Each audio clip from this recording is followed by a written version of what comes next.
Yeah, welcome to Scandinavian Prepper. Today I was at IKEA and another place called Biltema here in Sweden. Biltema is where it started like a store where you could buy automotive parts and parts for your car, but nowadays they have almost everything there. So at Biltema I bought water jugs. So here's one with 10 liters, another one with 20 liters and another one with 10 liters. And this is not super much, I know, but it's a start. So about 4 liters of water. And I also bought these plastic bins to store food in. They are approved to store food inside also, and I got lids for them as well. And I also got two of a little bit larger model. So I thought I could store food in those. So quite a lot of food can be stored in those, I think. And I got some other necessary items like duct tape, some fuel for the camping stoves, gas, a couple of those, and other types of fuel such as kerosene, things like that, alcohol for camping stoves. Different, I don't know what this is called in English. It's called it's fuel for indoor type burning. I don't know what they're called. It's fuel for lighting up indoor stoves, something like that. And kerosene, fotogen in Swedish. And I got some hand sanitizer. Could be a good thing to have if the water runs out. Disinfection napkins.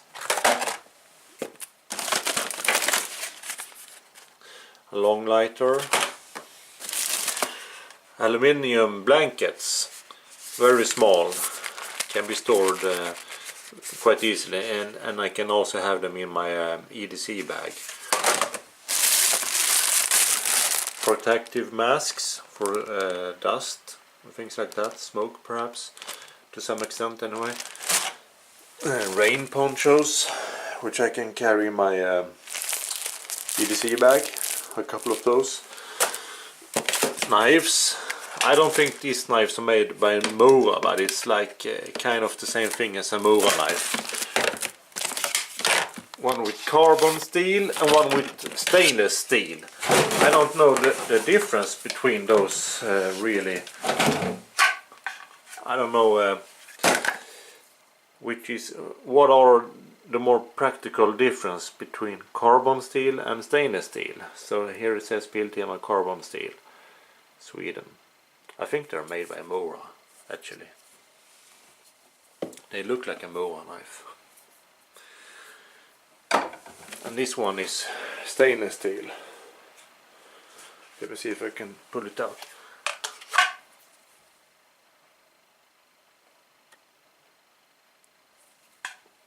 And these knives are quite cheap, actually. They do not cost a lot. I think about $6 or $7 US dollars, something like that. Another version of the dust mask, a bit more exclusive than the other one. There are like classifications on them, of course. FFP3. This is FFP1. More fuel. Oil for lamps, and igniter fuel for grills and things like that. A good thing to have handy. More rain ponchos, working gloves, soap and shampoo. Gotta have that.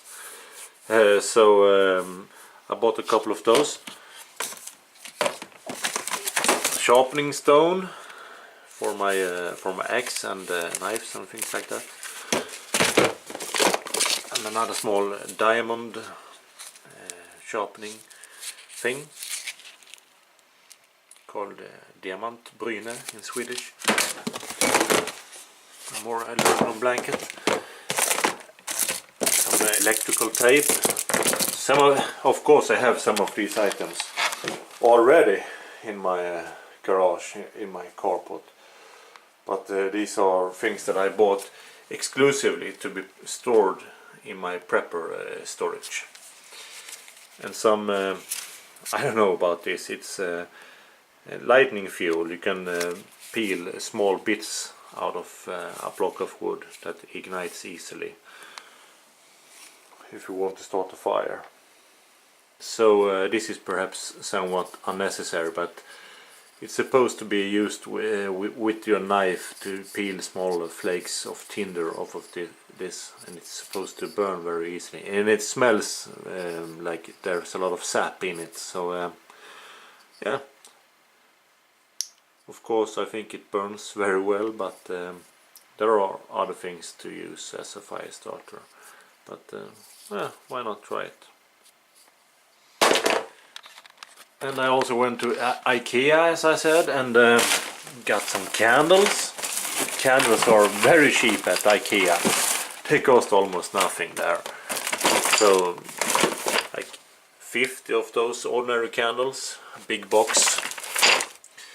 And 3 boxes of these types of candles. I don't know what they are called in English, so I won't try to make up a word that I don't know. It's called värmeljus in Swedish. And bags, small like shopping bags that you can fold up and keep in this small pouch. I can keep these in my EDC bag if I want to carry something. It could be very handy to have one of these or 2 of them in the EDC bag. Just take out and carry things in. And they are quite strong as well. It's made of nylon something, I think. And batteries are cheap also at the IKEA. This is chargeable batteries, chargeable batteries that last quite a long time actually. So a few packs of those. And also standard 9-volt batteries. These are for my fire alarm, so not a prepper item. And small button batteries, CR2032. These are used for like the remote control for the car and things like that, but also in some small lights, small flashlights and things like that. Yeah, more candles, batteries. Yeah, so that's it. It's not a whole lot, I know. Some of the preppers out there probably have way more than this, but this is my first prepper shopping thing, so this is my startup kit. So I'm going to put food in these bins, 2 of the little bit larger ones and 2 of the smaller ones. I'm going to stuff those full of food, and I'm going to put water in the jugs, and I'm going to keep the fuel and things like that on a safe place as well around my house. So, and the knives, of course, always good to have a good knife. I have a lot of other tools at home, but this is my startup prepper basic startup kit. I would really love to have comments from those watching my films, because that's the main reason I do them. Because if I do films documenting my prepping, I can get feedback on those films and learn more. So that's basically what I need to do. I need to learn more, and I need to get organized. And having comments from you on my videos would be great. So thanks for watching, and I'll see you next time.